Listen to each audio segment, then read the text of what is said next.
You're listening to Brainbuster Radio. I want to take a minute to talk about PowerSlam Wrestling Network. If you head over to powerslam.tv right now, you can get 4,800 hours of content from over 120 different wrestling promotions. And just for you Wrestling Reverb fans, if you enter the code REVERB in all caps, you get your first month absolutely free. So head on over to powerslam.tv to access all of this great content and enter the code REVERB to get your first month free. Can't really get a better deal than that. Hey guys, while Josh is gracing you with his gorgeous Aussie accent and Kevin is blowing your mind with Graps Talk, just remember to start your week right every Monday by checking out the wise owl of professional wrestling, Omega Luke, right here on Brainbuster Radio. Hey, yo, Josh, let me get a little bit of reverb.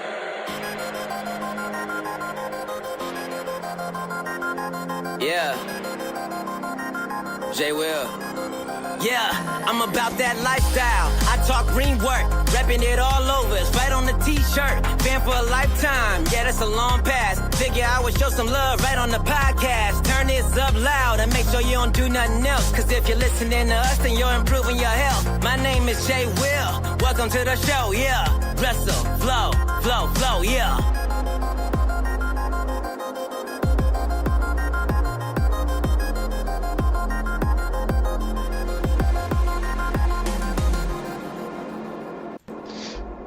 Hello everyone and welcome to the Brainbuster debut of Reverb Rewind. We're going hard or we're going home with this one.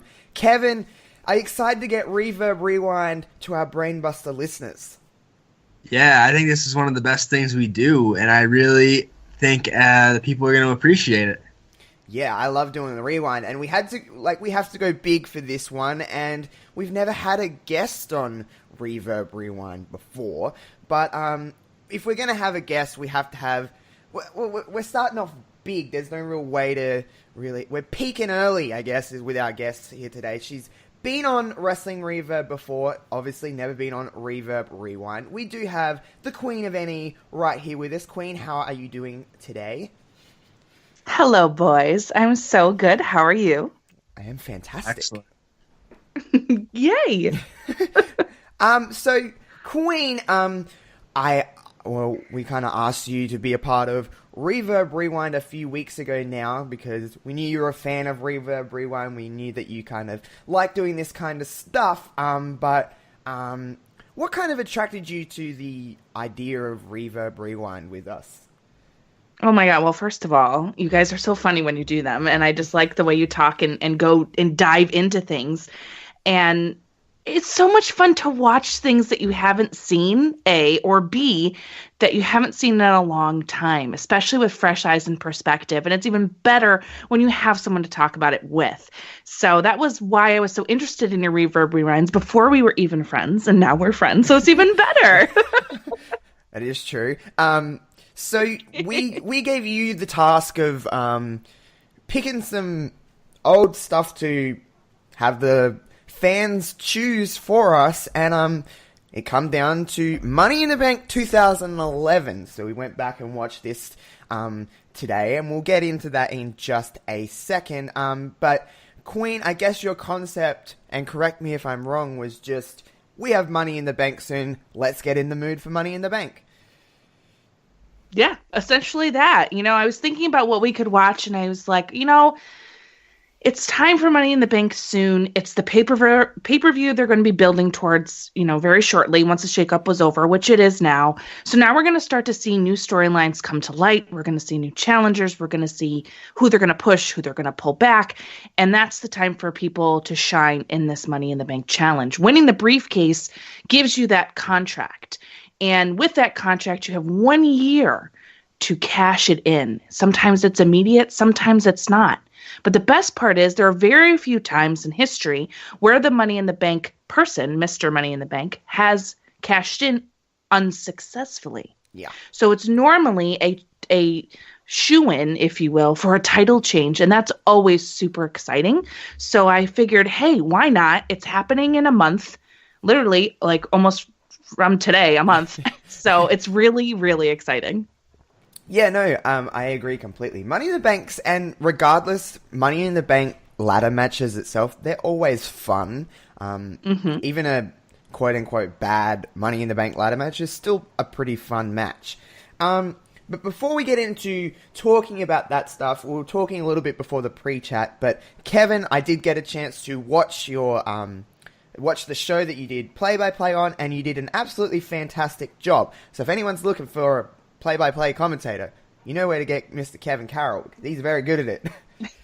Yes, if you're out there listening and you need a guy, I could be your guy. He will travel he kicked to you. ass. He can do it. He'll do it. He's very good at it. But yes, Kevin, very good job. I know we talked about it last week on Wrestling Reverb, but coming out of it now, you're a little bit less fresh out of it, I guess. How do you feel about the whole experience? Do you still have the same kind of sentiment towards it? Like you just really felt like you kicked some play-by-play ass? Yeah, to be honest, I do feel like I kicked some play-by-play ass. I felt really good the whole time I was doing it. I felt right at home, felt natural, felt comfortable. I've never been one to get nerves about doing things like that. I often enjoy being the center of attention. Well, I wasn't quite that because obviously there were wrestlers doing their thing and they kicked ass too. I gotta give so much credit to the wrestlers involved. But I thought I did really, really well, and I had a good color commentator I got to play off of very, very well. It was a good tandem. I'd love to get back at the desk soon. Hell yeah. Queen, did you get a chance to check out Kevin and his play-by-play work? Hell yeah, I did, and I was super proud. He was such a natural, and I was like, oh, my boy Kev, kicking some butt over there. I didn't actually think it was your first time doing commentary and play-by-play, and I was like, I listened to Reverb, obviously, so I knew it was your first time, but listening back, I was very impressed. I really thought that you were great at it. Thank you. You're Jeez, welcome. thank you so much. I'm here to put everybody over, honey. Please, yeah, I was gonna say, please praise me all you want, you guys. Oh, I'm glad you two are on the same page because that leads right into where we're going.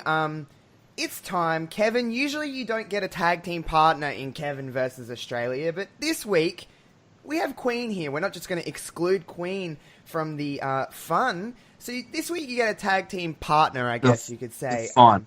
Quote unquote fun and fun America, right? I got you, Kev. I got you. We're gonna do this. Alrighty, so this week it isn't Kevin versus Australia, it's Kevin and Queen versus Australia, Australia. mate. Good day. Good day, cobble. Alrighty, so this week I'm going to give you guys, you're going to go one by one. Queen, I do need to say, I trust you very much that you're not going to look up any of this on the internet or anything like that. No cheating. No, sir. Alright, so this week I'm going to give you 3 different terms that we use in Australia, and you have to do your best to describe what they are, what that is.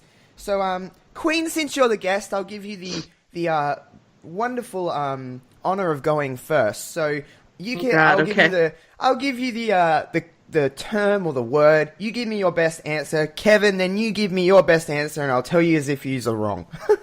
Okay. Alrighty. So the first one is a very common term in Australia. What is a budgie smuggler? Can you say that again? A budgie smuggler. A budgie smuggler? Yep. All right. A budgie smuggler? Okay. It sounds like a wedgie of some kind to me. Okay. Kevin? I don't know. I'm so convinced you're making this up. I'm not. I swear I'm not making this up. Okay, then I'm gonna say it's like an animal that sneaks into your trash and takes stuff. Ooh. All right, so it's a Speedo. Okay, so I wasn't that far off. You weren't far off. No, it's a Speedo. Like say a budgie family smuggler gifts. because it's like, you know, junk. Oh. A budgie smuggler. Got it. That's If a you weird see, term. If you see a guy in Speedos at the beach or at a pool, you go, oh, he's wearing a pair of budgie smugglers. Budgie smugglers. That's something else, man. Kev, I don't think we say this very much in the States. No, I could say with the utmost confidence, I have never ever uttered the phrase "budgie smuggler" in my life. No, me neither. Oh, I love this. Because it's like Australia in a different planet. They're on a different. Yeah. Why couldn't you do Tim Tams? I knew what that was. Alrighty, so second one, I feel like you might get. Okay, Queen. What is Akadaka? A what? Akadaka. Oh, I do know this. It's oh my god, the band. AC/DC. Kevin? That's correct. That's so correct. You're right. You've both got one right. Yes! Akadaka. It's AC/DC. Yes! High five, Kev. Josh, fun fact: AC/DC is my favorite band. Ah. So you probably knew that from a while ago. I as soon as you said it, I thought about it and I'm like, yeah, I knew what it was. Akadaka. Akadaka. Listen to some Yes. Akadaka. All right, last one. Okay. Do I give you the easy one in my head or the hard one? Let's. I don't think it's gonna matter. Yeah. I feel like Probably not. I feel like you'll get this one. Surely. Okay. Okay. Do you know what brekkie is? It's breakfast. Yeah, Okay, right. It's breakfast. Yes, you've got it. Good work. You've win this week. Woo! Wow. 2 I for feel so 3. That's not so bad. You didn't know what 2 for budgie 3 is a smugglers great were. little batting average. I feel like nobody knows what that is except for people in Australia. Like, you watch our television shows, any Australian comedy, you always hear budgie smugglers. Budgie smuggler. That's so weird. That But is funny. weird. I That's like something. it. I hope you use that in some way in your life. Just I will somewhere. find a way. Just say it to random people and people will be like, what? I know, right? All right, well, Queen, you did very well in your versus Australia debut. Maybe we can get you on for a rematch at some point. Oh, I'm ready. I'm ready to go 3 for 3. 3-0, baby. That's what I want. Kevin, did it help having a tag team partner this week? Yeah, because it made me feel like, especially on those last two where we got it right, it made me feel a little bit smarter knowing that I wasn't completely off base. Yeah, right. It's nice to have a pal. Yeah, we go down together, but you know what? We win together too. That's true. Damn. Alrighty. Well, let's get into some Reverb Rewind. Like I said at the top of the program, we got Money in the Bank 2011 that we all went back and watched. We all have our notes. So let's get started on this because there's a lot to unpack. Now, Reverb Rewind, if you haven't listened before, Kevin kind of takes the reins on Reverb Rewind. He takes us through everything. So, Kevin, what did we start off with this evening? We kicked the show off. We got right to the crux of the event. We had the SmackDown Money in the Bank ladder match. It's funny. We talked about how you talked about at the top of the show, Josh, how every Money in the Bank ladder match, even the quote unquote bad ones, are good. That's kind of how I felt about this one. I thought it was, in terms of Money in the Bank ladder matches, subpar, but it was still fun because it's a ladder match and you're going to get good spots.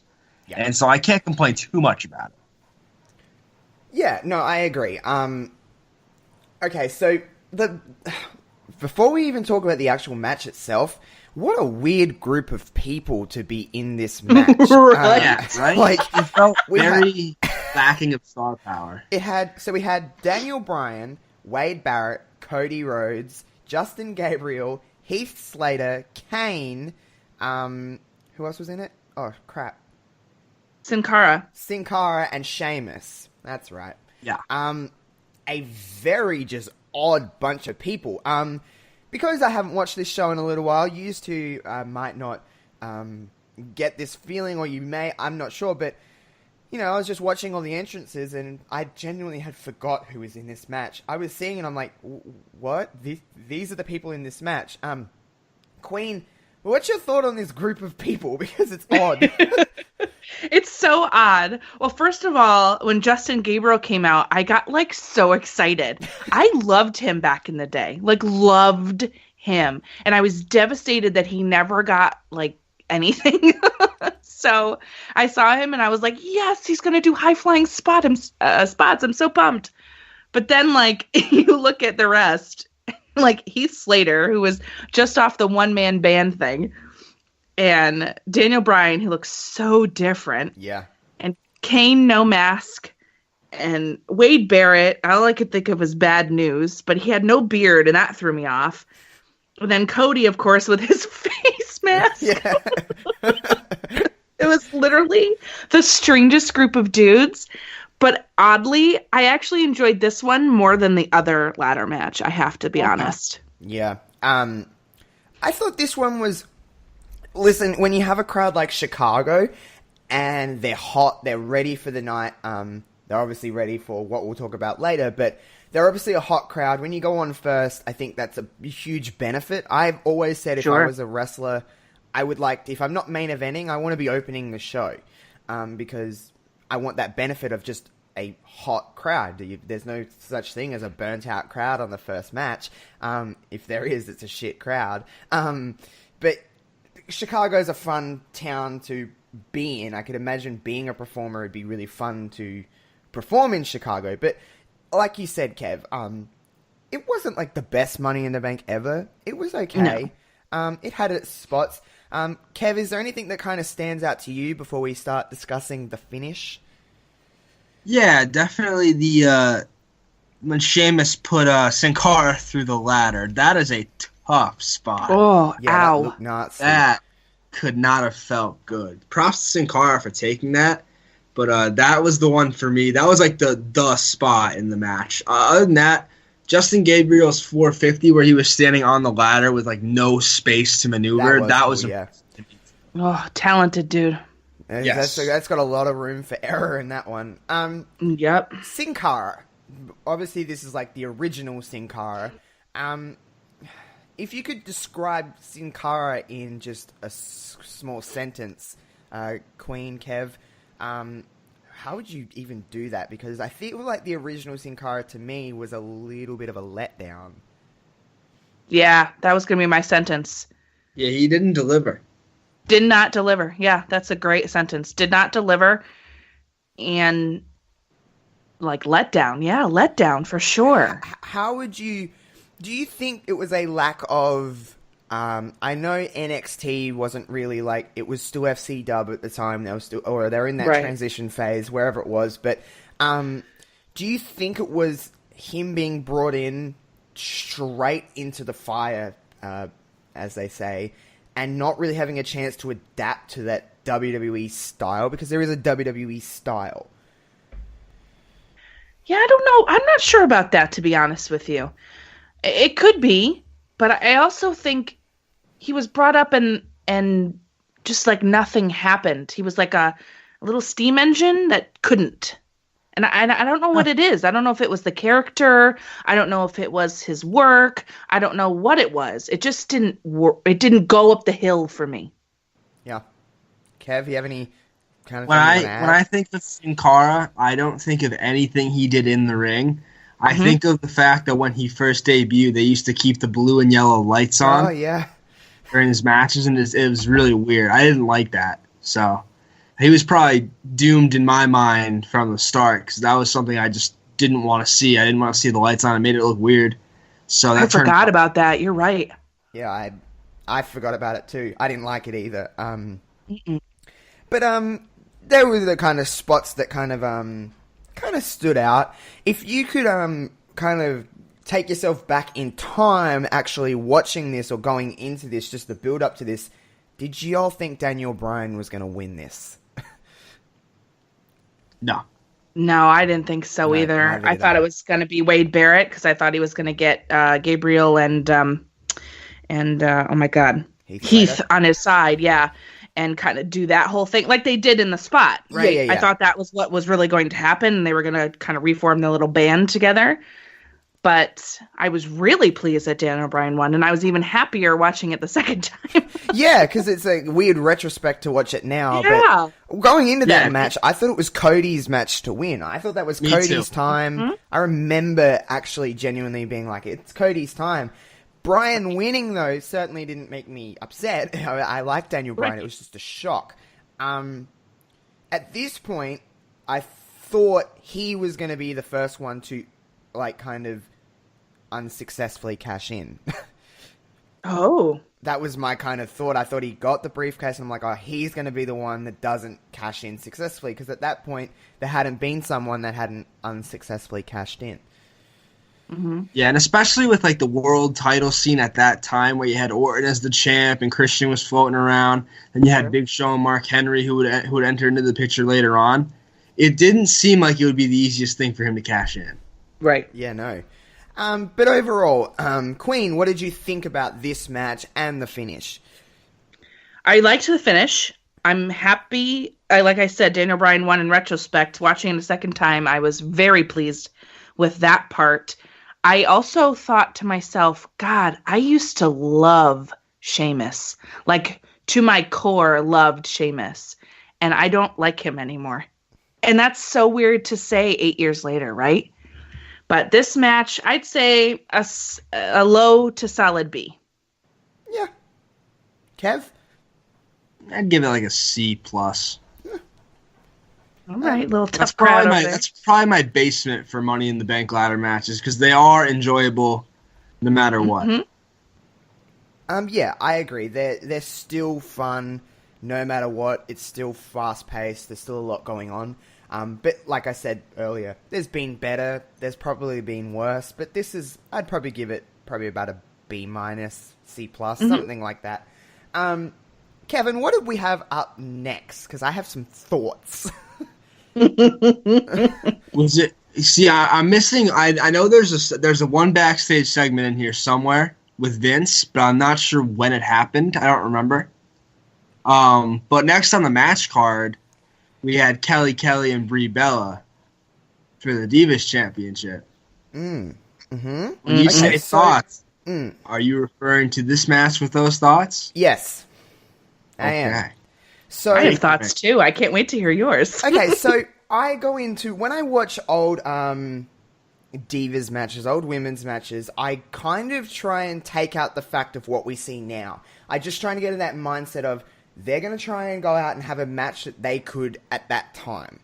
And with the talent in the ring and blah, blah, blah. So I always go in with that open mind of, I never go in with the mind of, oh man, like, blah, blah, blah, we see so much better now. Okay, whatever. So I try and go in with the mind of, let's take these ladies for what they're given and how long they're given and whatever other circumstances there are.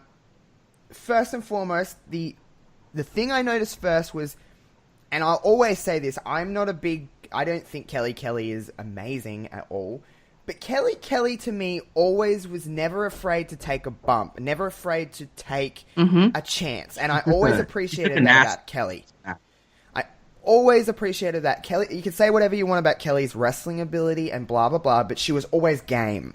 That's what I always appreciated about Kelly. That bump that she took from the apron to the floor, that's a pretty nasty bump to take. It wouldn't feel nice. So I will say that. Now, this match itself was a little bit, like, obviously it was the calm down from the Money in the Bank ladder match. It was just transitional to get to the next point in the card. For what it was okay. It wasn't amazing by any stretch of the word. The thing that I noticed most is, obviously we have come a long way since that to now, and the talent and the time and the attention and the crowd participation is on a different level, obviously. The finish of this match was so weird. Like, it just ended like that. There was no twin switch, there was no nothing. It was just, you know how the Bellas were. They always kind of did their, twin switch and blah, blah, blah. But there was just nothing to this match. There was no depth to it. There was no story. There was no kind of structure to this match. It just was end. It was like start, spot, end. And there was nothing to it. It only went for 3 or 4 minutes. It really wasn't very long. Queen, I know that you would probably have similar or kind of maybe, I don't know, but you would have some thoughts on this as well. I do. I have a lot of thoughts, actually. I know Eve Torres had to come out because Nikki was going to be out there. And I know that they were friends, even Kelly, whatever. But she was, like, really pointless for me. Yep. And I don't like things in your storyline that don't make sense. So for me, it wasn't necessary. But I get it because Nikki was out there. I fully, like you, expected there to be twin magic. I forgot that there wasn't. And then the abrupt, K2 finish, her little maneuver there, Kelly.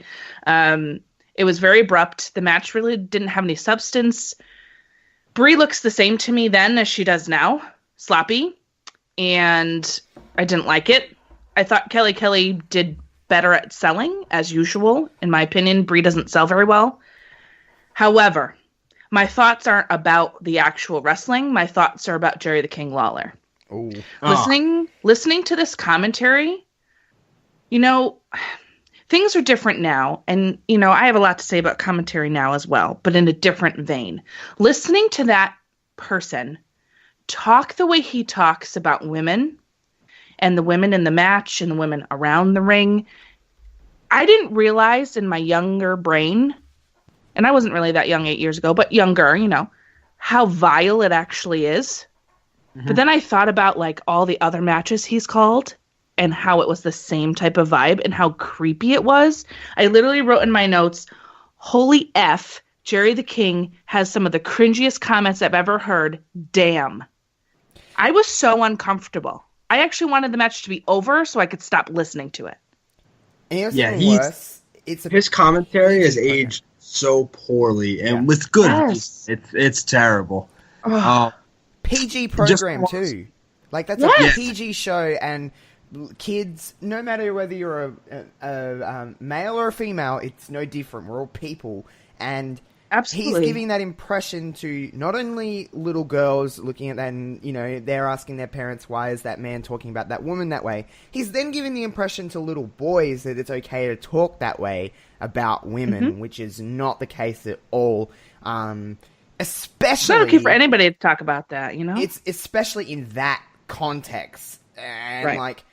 a lot of it I understand. It's tongue in cheek, whatever. But if you're in a TV 14 show or whatever a higher rating, I would at least understand that they're allowed to do that. At least there's it's not marketed towards kids, so even if the comments are awful and I don't like them, at least the rating matches what's going on that's coming out of his mouth. It does not match. WWE were in a weird period when it comes to the women in that stage because they were still booking and marketing women as if it was the Attitude Era, but they weren't allowed to be as scandalous, but they still tried to book them in that vein, and you can't do that. You can't be half in, half out. You either go full bore or you don't do any of it and you market them a different way. It's one thing to say these women are attractive because they are attractive ladies, and of course. But there's you can say a woman is hot or whatever it may be, whatever term you want to use. You can say these ladies are attractive, but you don't need to be a pervert about it. Yeah, I totally agree. There's a difference between being appreciative of someone's physique and appearance, right? Everybody knows I love Finn Balor, not only for his wrestling, but he's just beautiful to look at. He's a beautiful man, and I can appreciate him. What beautiful abs that man. Beautiful abs for days. Yes, I will ogle him. And you know what? I can ogle some of the girls too because they're gorgeous. That's great. But there's a fine line between, doing that in a respectful way and doing that in a totally perverted way. And listening to that commentary, oh my God, it just was too far. Yeah. A little bit is okay, but that was literally every time he spoke was something even creepier than the last time. Yeah. Yeah. And it wasn't even that long ago, really. Like, it was 10 years removed from the so-called Attitude Era. Right. 2011, not that far back in the rear view in the grand scheme of things, and he's still talking like that. And he's been talking like that forever. I mean, we heard it a couple times, Josh, doing the older rewinds where we watched Survivor Series from '98, and we watched Raw from 2000, and every women's segment on both of those shows, it was the same thing. I just watched Vengeance 2005 the other night, and there was this big old scene where it was Lillian Garcia and Viscera, and Lillian Garcia was proposing to him. And then Godfather came out with the Ho Train, and just listening to Jerry slobber all over himself is really weird. Like, even if you don't have a problem, like even if you just look at it as what it is, like if you don't go into in depth, it's still weird on the surface. Like it's not like you have to look for too much of a deeper meaning to see how messed up it is. It's pretty gross at face value. Yeah, no, I agree. I agree completely because I'm pretty good at separating things from. Especially in wrestling, I'm pretty good at separating, fact from fiction and just taking it for what it is. But even I cringe at Jerry Lawler's stuff. Yeah. And you know what? Even worse, because I always appreciated what the ladies did, even in that time, because I knew they were given chicken shit and they were trying to turn it into salad. And they can only do so much in 3.5 minutes. I don't think if you actually look at the match time of this, I think it ran for about 3 minutes 40. That's tiny in the grand scheme. That you cannot, they are only doing what they can do in 3 minutes. And like I said, Kelly, not afraid to take a bump. She's always game to try and deliver the best that she could with her talent and just what they were given. Brie, you can say what you want about Brie, but she obviously had to somewhat love wrestling to leave and come back and try and get better. And that's what I always will say about the Bellas in general, is they always tried their hardest.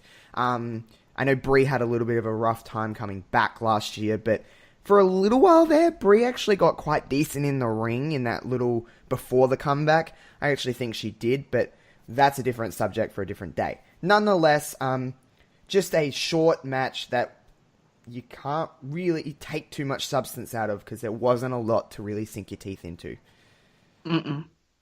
It's a shame. I have a question for you guys, actually, before we move on. Yeah. So you look at the people in this match. You look at the Bella Twins. They're probably surefire Hall of Famers. Yeah. Do you think Kelly goes in? Well, listen, WWE Hall of Fame, to me, anyone that's set foot in a WWE ring is eligible.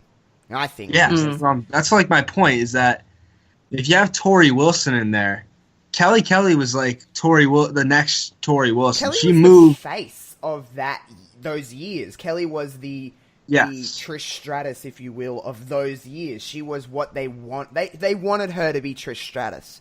That was their intention with Kelly, and it never quite peaked that way. But even still, she was probably for the most part, between her years of 2007 or 2006 to when she left in 2012, she was the focal point of that Divas era. So yeah, I would say she would. Queen, you agree? I think it's possible. I don't know. I don't want to discredit and say she would go in like a filler spot, but it kind of seems that way to me. And there's also, I mean, she's got some titles and she's got some, I don't know, man. She's not what they wanted her to be, like you were saying, but I can't discredit her either because Tori. So it's like, it's kind of in this weird little spot for her, I guess. I'm not really too sure. I don't really want to say she doesn't deserve to. That's not really what I mean. I just think, Fair enough. Just, you know what I'm saying? That just occurred to me just now looking at the match card here, because the criteria for getting into the Hall of Fame, like Josh mentioned, really is just being a wrestler in the WWE. Yeah, right. That'll be an interesting one to watch. I know if and when it happens, people are going to be upset. Yep. As they were Ray Wilson. So I'm looking forward to that day because I like watching people freak out over something that's so insignificant in the long run. That is true. Yeah. But it's so weird for me to think about her too, because she's so young still. She's like 32, you know? Yeah. And she left a long time ago. Yeah. She left like the next year after this pay-per-view. Yeah. Like 2012. Yep. Wow, huh? Weird. Yeah. What do we have up next, Kevin? Wow, I just actually I was on Twitter and I just got fooled by a fake WWE account. Was Pretty it the hard. Eva Marie one? Yeah. Yeah, me too. Like What happened? The tweet says, "Breaking news: Eva Marie is signed with WWE and makes her official return to the Raw roster tonight." It's from WWE Universe with an M instead of an N. Oh, it fooled me too because it was styled exactly the way WWE tweets. The picture was exactly something WWE put up. They had the red background for Raw. It looked real, and I was like, "Oh God, what?" And then I looked at the handle, and I was like, "Oh, shit." One of my coworkers at DivaDirt actually retweeted it. That's why I'm seeing it. And I wonder if she knows that it's a joke or does she actually believe it? I'm interested to find out. Okay, anyway. Please no. Sorry, Wilf. I know you love her, but no. Mm-mm. Yeah, I think we could do without her. I'm on the Eva Marie bandwagon too. God dang it, Josh. Why do we always differ on women's wrestlers? Let's just, what's next, Kev? Okay, before we devolve into a fist fight, we got Mark Henry and the Big Show up next. Mm-hmm. Am I right? Yeah. I think it was marketed as two behemoths come head to head. Oh, yeah, it was just like the two biggest dudes around just duking it out to see who's stronger. You know, the whole thing was like Big Show's bigger. Mark Henry said he was stronger and better. The little video package leading up to it. The only match that didn't get a video package on this show was, the Money in the Bank matches didn't get the Money in the Bank matches didn't get promo packages, I don't think, and neither did the Kelly. No, they didn't. Neither did Shane. No. But this one did, and it was pretty good. Yeah. And the match itself, it was short, which you'd expect. You don't think these two guys are going to go very long. No. But for the 6 or 7 minutes it went, I enjoyed it. Yeah, me too, because I really enjoyed that era of Mark Henry, that Hall of Pain, beating the shit out of people, really. That's what this was. This was a vehicle for Mark Henry more so than anything else. And he did look great. Look down the line, Mark Henry gets involved with the world title picture in that a few months later than this, but I really did for what it was, again, and, you know, expecting what you'd get out of these two, they did a damn good job, and it was just really to put the Hall of Pain way over. Did you enjoy this as well, Queen? No. Fair enough. Oh. All right. Let me caveat that statement by saying they did a good job for what it was. I just don't particularly like two big dudes fighting. Yeah, it's boring to me. I also don't like the Big Show, and Mark Henry was his hottest at this time. I agree with you 100%, but I was very distracted. He came out and his whole outfit was wet, like his entire body was wet. It was. It was really distracting, but that's just me. So I was like watching him like, what did you do? Like just pour a bucket of water on your head? Like I don't understand what's happening here. So it was very distracting. I will say my favorite part of the match was the chair spot. Yeah.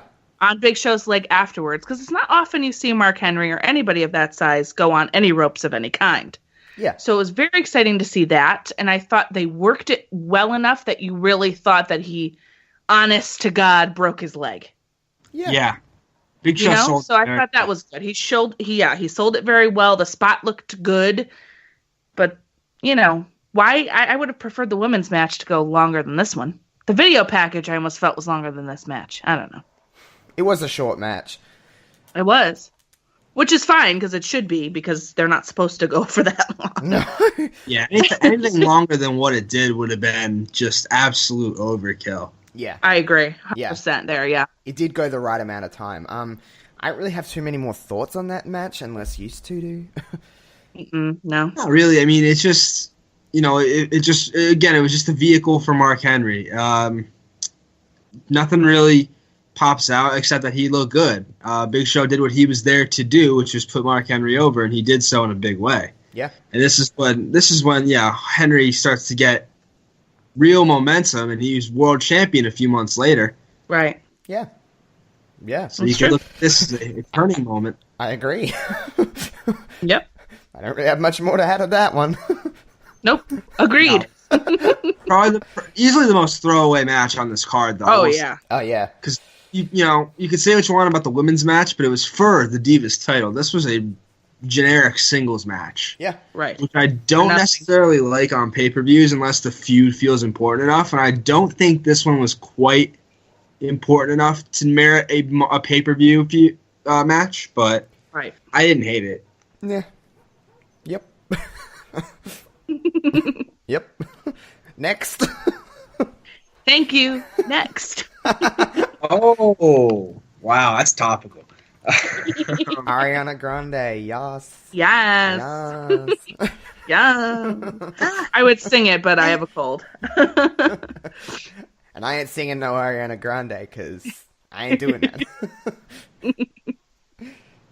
I'm not the biggest Grande fan. She's I'm alright. not either. She's alright, But- I suppose. She has a couple of good... What do the kids say now? Bangers? There's a couple of bangers. Some bops. Okay, side note. bops. Yeah, bops. I went out the other night, and there was lots of Ariana Grande you did. on. Oh, yeah. If only you could all see the group chat that we were in. Oh, man.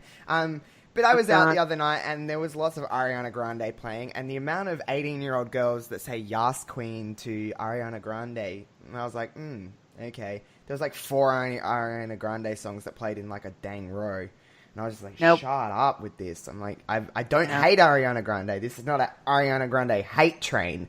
But I can only take so much Ariana Grande before I have to get off this train. Because I'm just like, back away, Ariana. There's only one queen, and her name is Beyonce. Queen B. Fair. Oh, that surprise live album and that doco on Netflix. Oh. Giving me life. She can do what she wants. She is the queen. She does have a She pass. is. So Queen B Free knows pass, what she's baby. doing.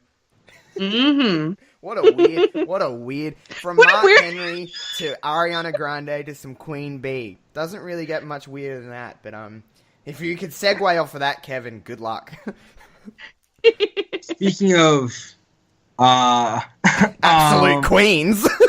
Yeah, speaking of absolute queens. speaking of absolute queens, you had some absolute kings in this Raw Money in the Bank ladder match. Yes, Boom. Kevin. Very good, very good. Raw Money in the Bank ladder match for the WWE Championship title shot. You had Alberto Del Rio, Alex Riley, Evan Bourne, Jack Swagger, Kofi Kingston, The Miz, R-Truth, and Rey Mysterio, with, of course, Alberto Del Rio being your eventual winner. So, Queen, you said you liked the other one more than this. I tend to lean on this one because Okay. I felt like there was a bit more star power. I felt as though the spots where everyone was jumping to the outside, and then you had Evan Bourne go shooting star press off the ladder. Mm-hmm. I thought that was a brilliant sequence, and for that reason alone, I liked it more. Other than that, I thought it was pretty average as well. Yeah, I understand where you're coming from. I feel like this one had better spots, but I thought the first match, it just flowed better, in my opinion. I agree. Yeah. I This agree match completely. was more clunky and kind of weird, but the spots were great. Yeah. So Yeah. Evan Bourne, aka what's his name there, Matt Sydal. He's that spot, that shooting star press was so beautiful. Like if you put that in slow mo, you could be like, "Oh yes." It just was so nice, and it was a great, and they were all in the right spot, and it just looked really, really good. I didn't like how this match also had an injury takeout. So Sin Cara was taken out, and then The Miz was taken out in this one. I know he came back, but I don't know. That was kind of weird. And I hate seeing Alberto Del Rio. Like, I hate it. Me too. I know. Like, I hate it. Too. It's always crazy. It's always crazy to me that like people liked Alberto Del Rio in his initial run. So Yeah, I don't No. I didn't hate, like, not in like a he's a bad guy heel sort of way. Like I just didn't find him like entertaining. I didn't get at the all. appeal. Me neither. I didn't. Me get it. neither. But to Yes. your point, Queen. Okay, so this is how I've kind of. If you break down a ladder match, right? It's essentially spots. That's what a ladder match is. But to have the difference between a good ladder match and a great ladder match is the ones that have psychology. And to me, the SmackDown ladder match, not that it had the best psychology I've ever seen in a ladder match, it structured. Each spot meant something. The Raw ladder match was just, let's do a spot, let's do another spot, let's do another spot, win. There was no structure to this match. It was just spot, spot, spot, spot, spot, spot, spot. When the SmackDown one actually had ebbs and flows, and it had psychology behind it. Therefore, that's why I like the SmackDown Money in the Bank ladder match better than the Raw one in this instance. Because the spots meant something. The spots, yes, they were better in the Raw one. By far, they were better. But they had no structure. And that's... if you actually break down a ladder match, it probably requires more psychology than an actual one-on-one singles match. Because you have to figure out a way to use the ladder. The ladder is essentially your pinfall. It's essentially your kickouts. Right. It's your false finishes. It's all of that. So you have to figure out to use the ladder in that sense. So the SmackDown one actually used the ladder for its purpose, which is to win, other than using the ladder just to create an moment, which you still got to do, but you have to use the actual psychology of what the ladder is in the match. So I just didn't think this one utilized that better than the SmackDown one. Yeah, I hear you on that. I think the thing that I took away from this one was two things. One, I actually liked when they were all going for the briefcase. Yeah. I really liked that spot. I thought they did that very well, and how precarious it actually is when all of them are up on those ladders. Makes you nervous, but that was a good thing, right? You want to be like invested in what's going to happen. Yeah. And then the other thing was seeing Kofi Kingston come out and do the boom, boom, boom and the SOS song. I miss that. I just do. His song was It was bop. so good. Yeah, it was a bop. It's I can't.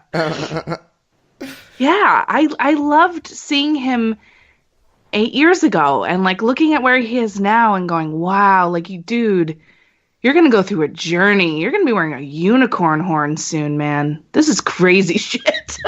Yeah, no joke. You know? No joke. And if you told Kofi Kingston in 2011 that Kofi Kingston in 2019 would be the WWE champ, do you think he'd believe you? Nope. No. He I don't think so. No. Maybe subconscious. Crazy how far he's... Maybe like in his own, his own mantra, like, yeah, this is what I'm going to do someday. But from a company perspective, I don't see how he could have thought that. No way. No Not way. back then.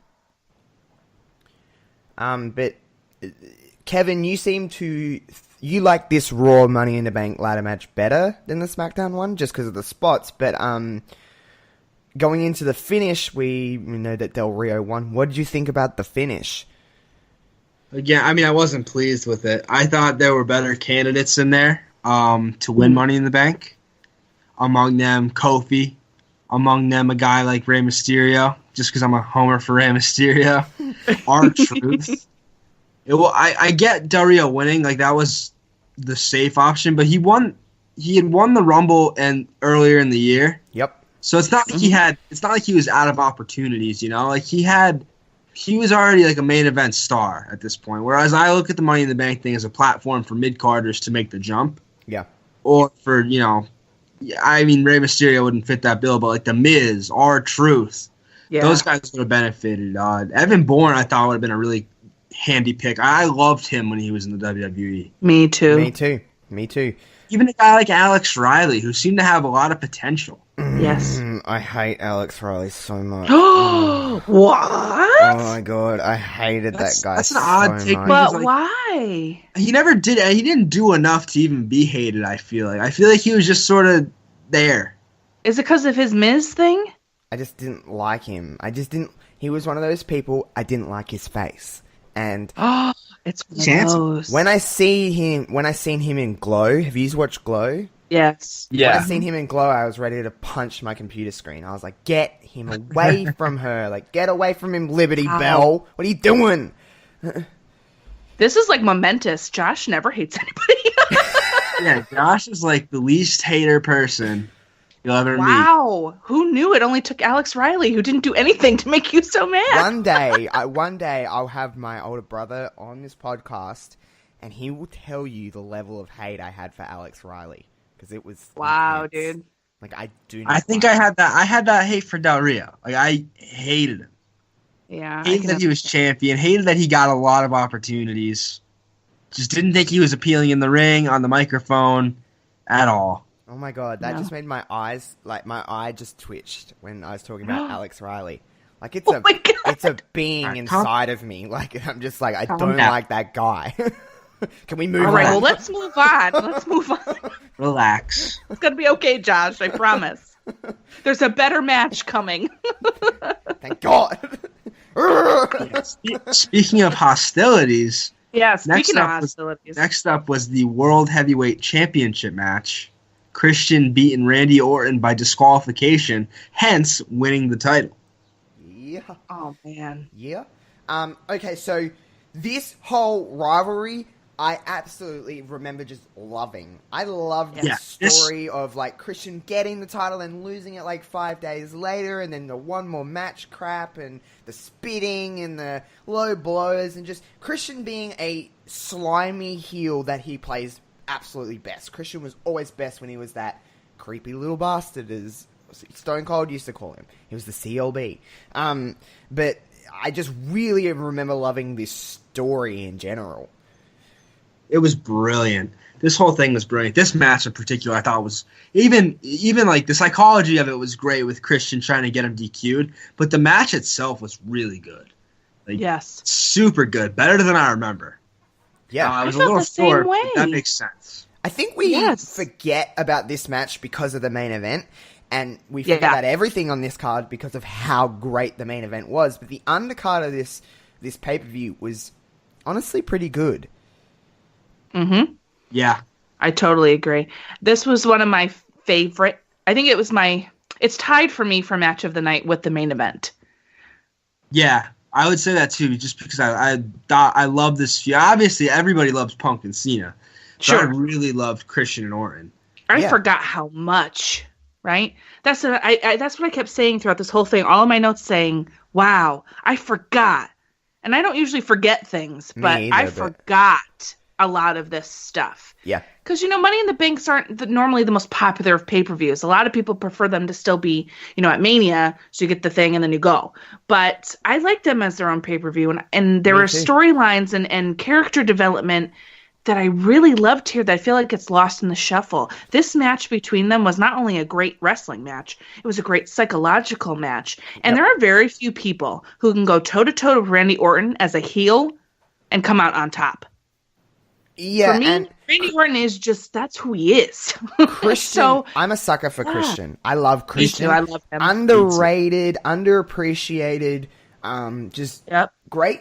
We know him from his tag team work, and he was fantastic with Edge, but a lot of people tend to forget about Christian because of how great Edge was, or how much success Edge had. Christian is kind of the forgotten of the two, but if you actually look at Christian's in-ring work, his character work, I think he's a great mind. I think he has great in-ring psychology. When was the last time in his career, you probably could pick him out if you had to, but when did Christian have a bad match? Christian didn't have bad matches. He didn't have necessarily amazing matches. He had always had solid, good matches.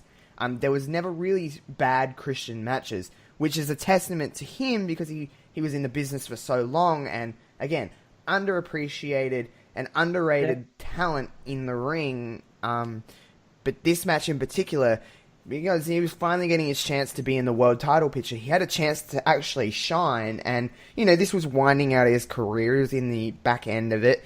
A good main event storyline to kind of end his kind of time wrestling with. Yeah, absolutely. And seeing Randy absolutely lose his mind is some of my favorite things. Yeah. Psycho Randy is my favorite Randy. Because he's just so good at it. He's so good at it. And he literally looks like he's unhinged and he's going to kill you. That's what he looks like. That's why this made so much sense. Because, like, Randy Orton is that guy who you could legitimately believe would fly off the handle at something like getting spit in his face. Hell yeah, he would. That he would spit, too. That spit was chunky. Like that. It was brutal. That was a good hawk. I feel like you definitely had to talk about that a few times and like come to peace with it, because even like in an acting capacity, I do theater and stuff, and we have to do like stage combat and things. If anybody was to ever spit in my face, I would probably lose my shit too. Yeah, so you have to like really think about it. Spit on is so disrespectful. It's like, so disrespectful. I'd rather get hit in the face than get spit on. Me too. I'd rather take a punch than that. Yeah. I don't know about that. Well, I would. In real life, I would, because I would be worried about what I do to the other person. Yeah, I'd lose my actual crap I would if I lose got my spit actual on. shit. Yeah, I would really lose it. I would be like, are you kidding me? You have that much low respect for me that you just spat on me. No, thank you. Yep. Hit me in the face. At least then I can appreciate you going, okay, you have at least that to hit me in the face. You have enough respect to punch me. Yeah. Yeah. I mean, I don't want to get hit in the face either. Oh, but me I'm just either. saying. Yeah, I just don't want anything to happen to my face. Yeah, well, you know, The when you have a moneymaker. pretty face, Can't be. you know. Can't be. But yeah, cool match, cool ending. Cool Randy match. going berserk. Not really much more I can add to it, but just I really enjoyed it. Me too. Yeah, this was outstanding in my opinion. Just really good all around. Yeah. Yeah. Cool. Yeah. And how does it get better, Kev? How does it get better? Oh, speaking of getting better. Oh, yeah. Next up, we had the main event. The WWE Championship on the line. John Cena versus CM Punk on CM Punk's last night in the company. And then earlier in the night, Vince McMahon had tried to re-sign Punk. He had his lawyer there. He had John Laurinaitis there, the director of talent relations, EVP of talent relations, or whatever the hell his job title. Yeah. People power. Yeah. Oh, that was good. That was good. John Laurinaitis, is that you? That's my throat. But yeah, they tried to re-sign Punk in storyline. Didn't come to fruition. So this match was guaranteed to be Punk's last night in the WWE, whether he left with the title or not. And my God, what a match to go out. If he was actually going out, what a match to go out on. What a match. I know this received critical acclaim. This was Dave Meltzer's best match of the year, but God, it was the fans' match of the year too. It was you had everything you could really ask for. Yeah. Yeah, you really did. You had star power. Yeah. You had Punk's hometown crowd, which couldn't have been hotter for the man. Also, I really want to quickly touch on the fact that we opened Money in the Bank pay-per-view with the promo package for this match. Dude, I know CM Punk's a controversial guy, but goddamn, he's great on the mic. Yep, my God. Yeah, I just sat here watching it, and I'm thinking, God, this sounds like now. God, this sounds like now. Oh my God, people are saying the same thing now. It's unbelievable to me. And just seeing him, oh my God. He was just a person before his time in the sense of, pushing the envelope. And listen, how could you not like CM Punk? Even if you didn't love him, you had to at least respect the fact that he was obviously a great talker. He was obviously great in the ring. He has a mind for pro wrestling. No matter what we say about CM Punk now, to me, he will always be a pro wrestler that just happens to do MMA. Or that just happens to dabble in some other things. He, to me, is always a wrestler. And no matter how he tries to perceive it now, no matter what he says about wrestling now, no matter how many times he wants to say he's out of the business and blah, blah, blah, blah, blah, to me, he's always going to be a wrestler. And no matter what I have an opinion of him now is... then and up until he left WWE, I mean, I love the man. He was the person we needed in wrestling because in that period of time, even though I was still an avid fan and still loved it, there was definitely a lull in wrestling in between, 2008 to like 2000 and maybe 11, 12, there was certainly a dull period where there was not a lot to sink your teeth into. And Punk was that person. He was the only guy. I know he says it a lot, but he was the voice of us. He was the voice of the voiceless. He felt like you could see yourself in Punk. And leading up, I mean, what a build to this match. Even before the match even happened, you had all the contract signings and the pipe bomb. And, I mean, the pipe bomb is infamous. It really is it's a pivotal moment in only CM Punk's career, but just the time period of WWE. It does take elements of what they're trying to achieve now with that reality-based, edgy kind of feel that they're trying to produce now. Punk just had it because Punk was legitimately pissed off. You could tell that Punk was not happy, and he was very happy about leaving. Obviously, after he ended up staying and blah blah blah. But up until this point, we weren't even the smarkiest of fans had no fucking idea what was going on. Just none. Yeah, it's true.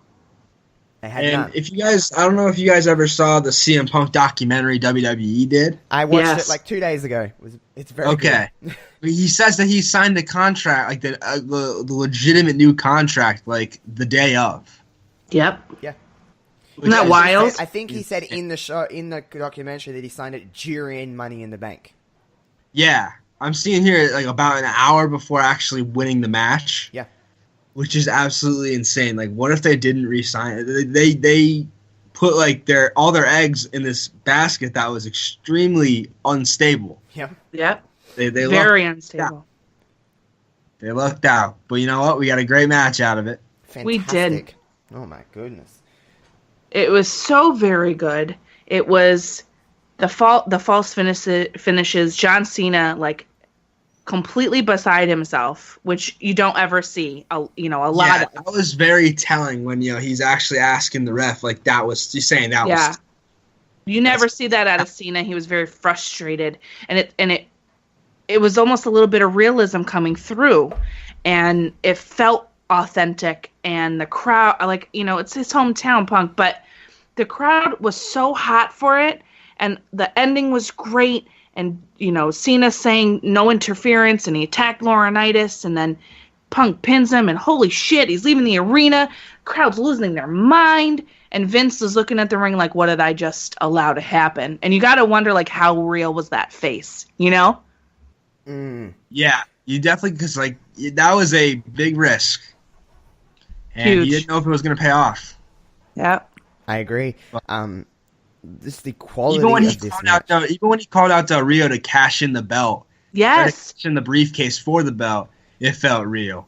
I really felt like he was doing everything he could. Desperation. At that point, you saw Kane the year before cashing the night of, but it was still like a relatively new concept to cash in so quickly. And so when he came out like that night, it felt like a last ditch effort to get the belt back. It didn't feel like storyline.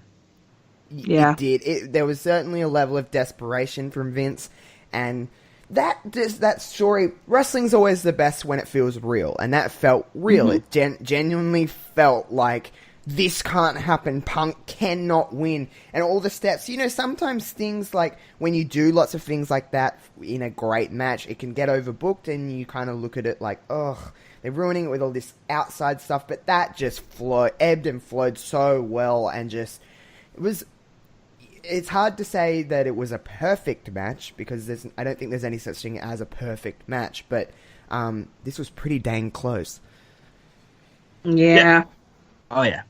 I totally agree. What a freaking match. The crowd, oh my God, goodness. the crowd was so good. I felt like I was there. It does. And that's how I felt the first time I watched it too. I remember where I was, and I went over to my cousin's house because he always got the pay-per-views. And we were watching it together, and we were, like, losing our minds. And I texted him while I was watching this, and I was like, do you remember this? And he said to me, and I had the text, he said, Queen, I will never forget this as long as I live. What a match. Yeah, I actually watched it with my cousin as well. That's really weird. Oh, that's so funny. She come over, we watched it. I was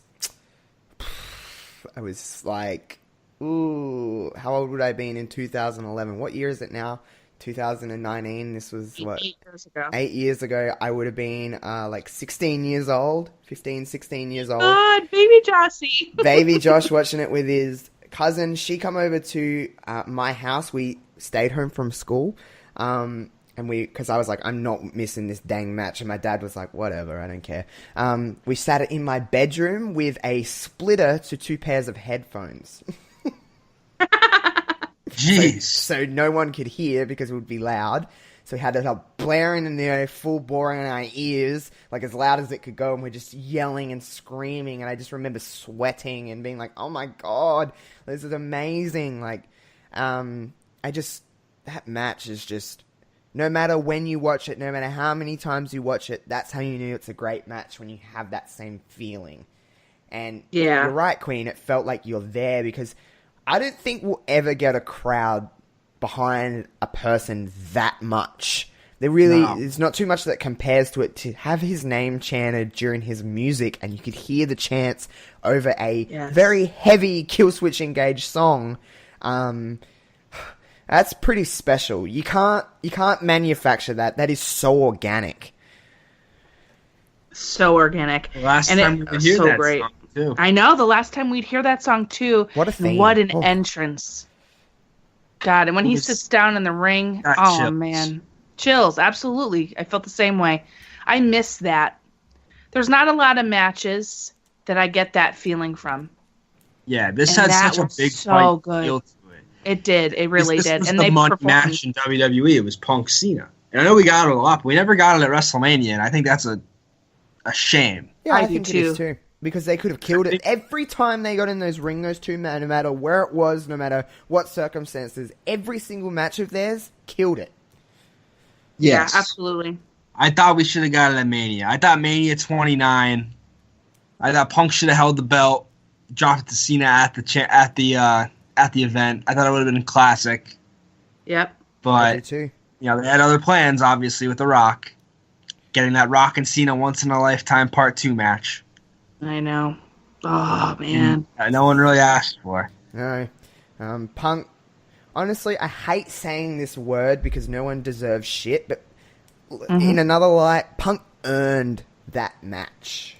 Oh, yeah. He held that title for, 434 days. That's right. And Punk, although Punk had the best match on 29 against Taker, that's still not the main event. The main event is the last match on the show, to me. Yep. Yes, you can have other main events in there, whatever, but that's not the headlining last match, the last picture you see when you turn off a pay-per-view. And Punk never got that, and I could see why he got frustrated. I don't agree with the way he left the company or the way he talked about the company after, because don't bite the hand that feeds you, and don't bite the hand that gave you an opportunity. If he didn't have that, he would have never got into UFC straight away. He would have had to earn it like everybody else, and he got a free pass. But nonetheless, this time period, Punk was the fucking man. He was. He really was. You can't. What a journey. He was untouchable at that time. Really was, yeah. The ring, on the mic, all over the wrestling spectrum. He was the best in the world. Absolutely. He was.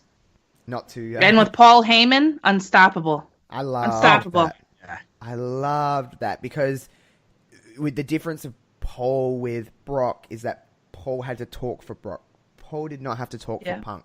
He was literally there just to add that little... He was a heat magnet. That's what he was there for. He didn't have to talk too much. He kind of let Punk take the reins, because Punk's an incredible talker.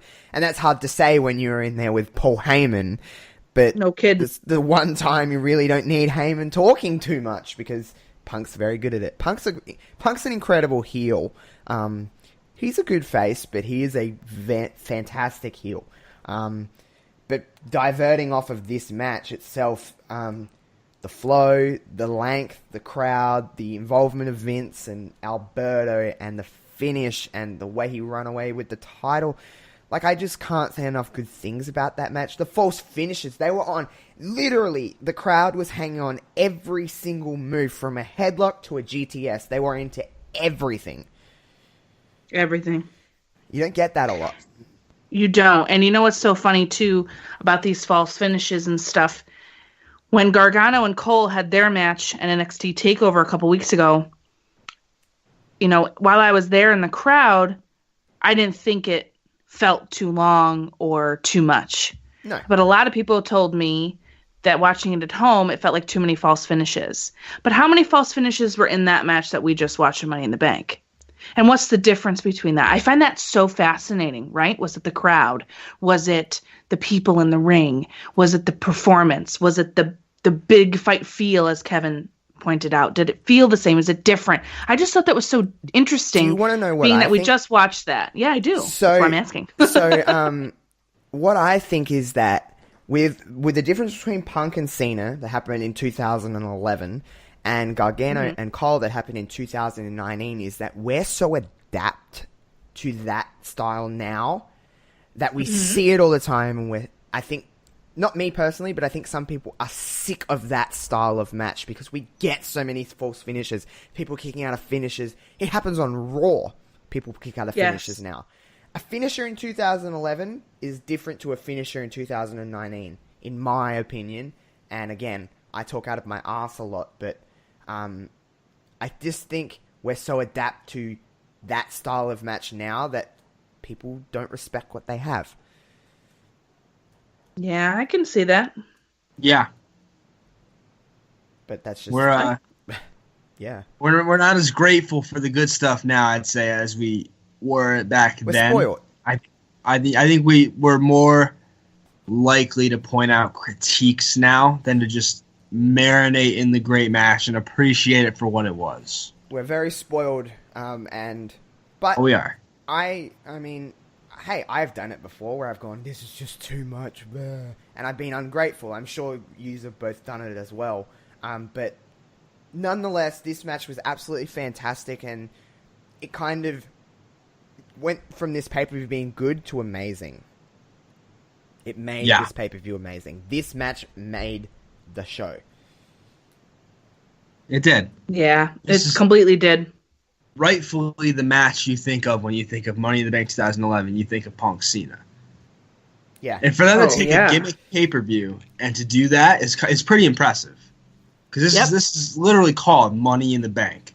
The focus is supposed to be on your two Money in the Bank champs, but it didn't matter because Punk and Cena happened. And that's how it should be. I totally agree. Rightful lasting image in your mind. The image of CM Punk blowing Vince a kiss as he's leaving will be one of the all-time iconic wrestling images forever. Without a shadow of a doubt. And I was so glad that the Twitterverse picked this for us to watch, because that match, I could watch that match again and be just as thrilled as I was watching it a couple days ago. Me too. I've seen this match a lot. Like, I've watched this match a lot of times. It's one of those matches you show people that don't watch a lot of wrestling, because how could you not get involved in that crowd, at least? So, I've watched this match countless times, and again, didn't change the fact of how much I appreciate and love it. And you know what's really weird about, so great wrestling matches, even if you've watched it 700 times, you always notice something different. Every single time. And that's what a great wrestling match does. You notice the way someone does something or something, just something. You always notice something different, and I always do with this match. So that to me is a great wrestling match. Absolutely, man. One of my favorites. Tip top. Yeah. I guess as we round out this whole show, Queen, you're our guest. How did you feel about the entire show? Did you enjoy it? Did you think it could have been better? What was your thoughts on the overall show? Overall, I wish there was a little more star power in the SD Live ladder match just to cement it a little bit better, but that still on rewatch is my favorite of the two. I wish the women were longer, and I wish Mark Henry and Big Show were shorter. I loved that this was a 7-match pay-per-view. It gave me what I wanted out of a pay-per-view without going overboard, without making me tired. I enjoyed it. I loved the last 2 matches, especially. And there was a lot of things that I forgot that I was very happy to be reminded about. Yeah. Kevin, how did you feel overall about this show? I thought it was a great show. Queen hits on a very good point about the 7-match thing. You know, today, and this was this is a pay-per-view that was dual branded. We have dual branded pay-per-views today. This was right around the time the brand split ended the first time around, but like still, you had the Raw and SmackDown Money in the Banks. You had separate identities for both shows, and yet they still only needed 7 matches to tell a pretty complete story as far as a whole show goes. Sure. Nowadays, you get like 11 and 12 matches on even when they were doing Raw and SmackDown pay-per-views separately back in like 2016, 2017. You still got like 9 or 10 matches, and by the the 9th or 10th most important match for like Raw quality. This was just really well told, and it didn't go longer than 3 hours. It was nice and concise, just how you expect and you want your pay-per-views to be. Yeah, it was like you said, under 3 hours. It felt nice. It flowed nice. It didn't oversaturate anything. I thought it was a pretty decent show, and the main event was just out of this world. Just wow. But I guess that'll kind of wrap this up for Reverb Rewind. Queen, I want to thank you very much for joining Kevin and I for a great rewatch. I do think I'm glad you picked some Money in the Bank ladder matches, because gets me in the mood for Money in the Bank, because there is quite a gap between WrestleMania and Money in the Bank, which isn't a problem. It's just we haven't really had any kind of talk about Money in the Bank yet, and it kind of gets me in the zone to watch some ladder matches and Money in the Bank pay-per-views are infinitely rewatchable because everyone could watch the Money in the Bank ladder matches over and over again. Yeah. Sure. So, yeah, well, I just want to say thank you so much for asking me to come on as the first ever Rewind guest. I'm like so excited about it. I had so much fun. I'm so glad you enjoyed watching the Money in the Bank. It's getting me in the mood too. I'm going to be there this year. And I'm like really stoked for it. I'm really excited. And this is like, like you said, Josh, getting me in the mood. I'm starting to get excited for what's coming next. Now that everything's kind of settled out, let's see what they do. And I'm hoping we get some great things at this year's Money in the Bank. Me too, because historically, this is the time where WWE goes either into a lull for a few months before SummerSlam, or they really stack the deck leading into the American summer. So, I mean, it is a pivotal time in WWE every year. What do you do after Mania and leading into Money in the Bank? It should be good. May I ask, Queen, where is Money in the Bank this year? I'm not sure. Money in the Bank is in Hartford, Connecticut. Okay. Oh. Yes. So I will be there. And I'm taking my little brother. He's graduating college this year. Oh. So his gift is we have great seats at Money in the Bank. Oh, well, that's good. Yes. I was just up in Connecticut today. You were? Yeah. Yeah, me and my dad went out to visit my aunt and to pick up my grandfather in Middlefield. Oh my God. Okay, we need to chat about this. I don't know what you're talking about. Oh, yeah, Josh. Connecticut's a state. Connecticut's a state. It's next to New York. I know. I've heard of Hartford, and I've heard of like Connecticut, the state. Right. It's where WWE obviously. Headquarters is. That's in Stanford, yeah. Stanford, yeah. My little look at me with my little American knowledge. Geography. You're essentially American. You know where the WWE headquarters is. That's it. You've made it. You're good. I'm not even going to attempt to do an American accent because you'll probably mute me. So let's not even go there. But look at me. I'm so cool. I'm fitting in. You are very cool, Josh. Fitting in. That's like trying to make a friend at school and you're like trying to like impress them and they're like, piss off. Aww. To end this kind of episode, by the time this comes out, we're on Friday on Brainbuster Radio, so I do need to talk about what I'm we're recording this before Raw, but as I said, it'll come out on Friday. So by the time this comes out, you'll have a little bit of an announcement from me. So, now Queen and Kevin are probably going to be taken aback by this because they don't know the full extent of the actual thing that I'm announcing. But what you guys would have seen, I'm about to release a video in before this comes out. So, there's something new coming from me in the next month or so. I haven't officially have a date or anything kind of settled up yet, but every Friday you're still going to get Wrestling Reverb, and it's still going to be the same with me and Kev every week. It ain't changing. I'm still going to be doing bonus episodes whenever I kind of can, and stuff like that, because it's still my main priority, and I love doing it to bits. I love getting to chat with Kevin every week, so this ain't going anywhere, so don't take this as this is going anyway. So everyone don't have to stress. Wrestling Reverb is staying, but I'm going to be starting to venture out in some other things. I have been really taking notice of the fact that wrestling fans like to talk about other things that aren't necessarily wrestling, but the security blanket is always we have a bond over wrestling fans, just on Twitter or on people I've talked to on podcasts and whatever it may be. But there always is other interests, like Queen, Kevin, you guys have other interests other than wrestling, even though wrestling is probably all our main kind of love and passion.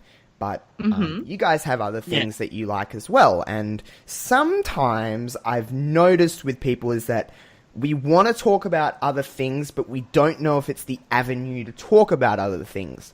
So I've kind of come up with this idea that I want to start having a different guest every week. I want to start talking about wrestling fans' other loves, or wrestling fans' other passions, or just wrestling fans' other interests.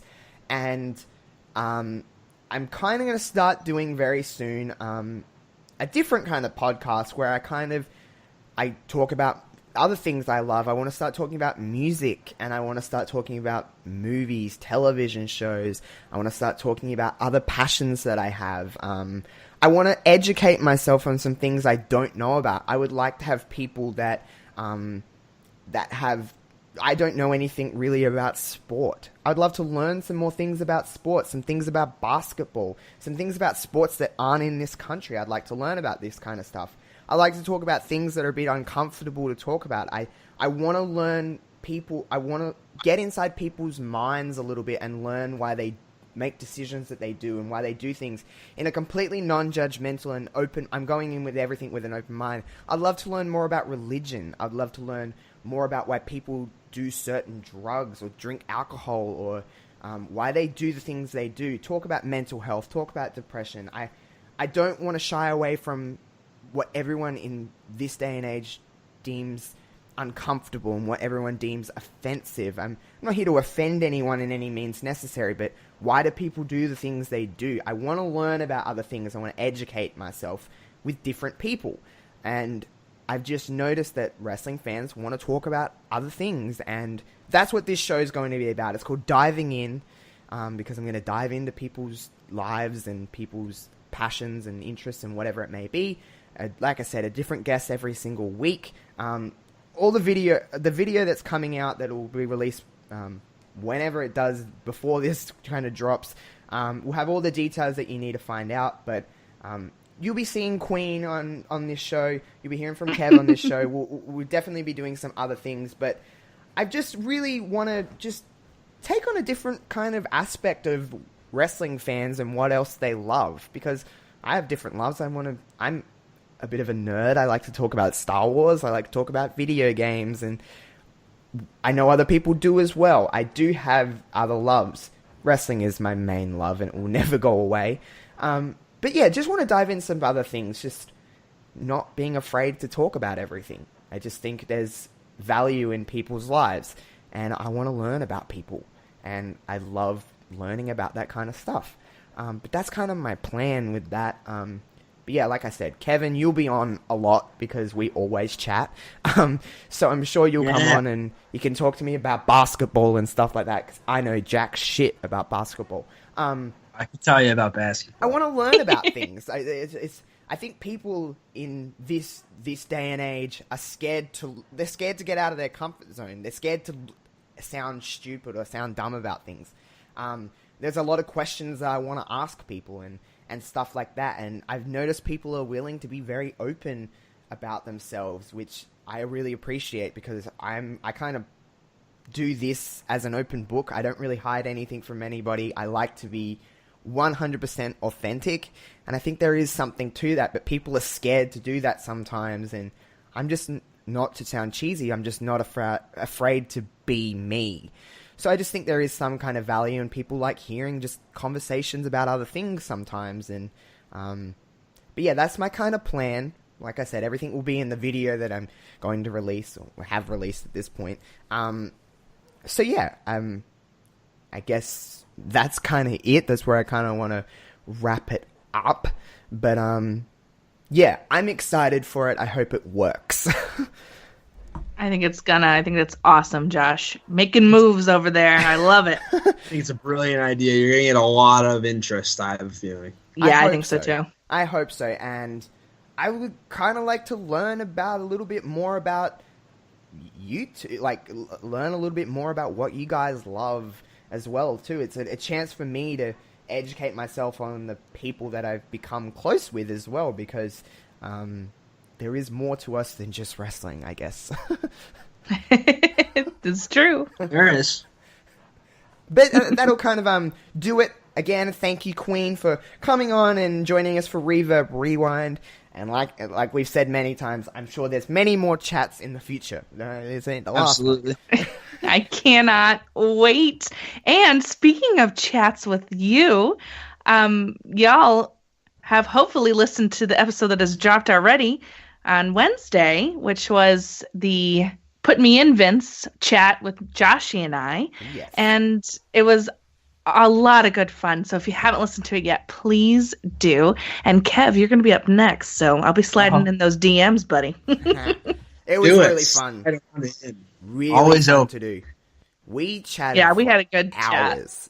chat. We really did, though. Even after we stopped recording, it was like 5 minutes to Raw, and we're like, oh, we better stop chatting. We got to go watch Raw. And we're like, every time we'd say we're going to go, we'd be like, oh shit, like we're still talking. And I know. we just had the best It was chat. awesome. Good episode too. Please make sure that if you haven't, I don't know why you wouldn't have by now, but make sure to check out that episode, because it was really, really fun. That feels like a lifetime ago now. It does. We recorded that after Mania. Yeah, and that feels like, Jesus, that feels like a lifetime ago. But Years ago. I know. Damn.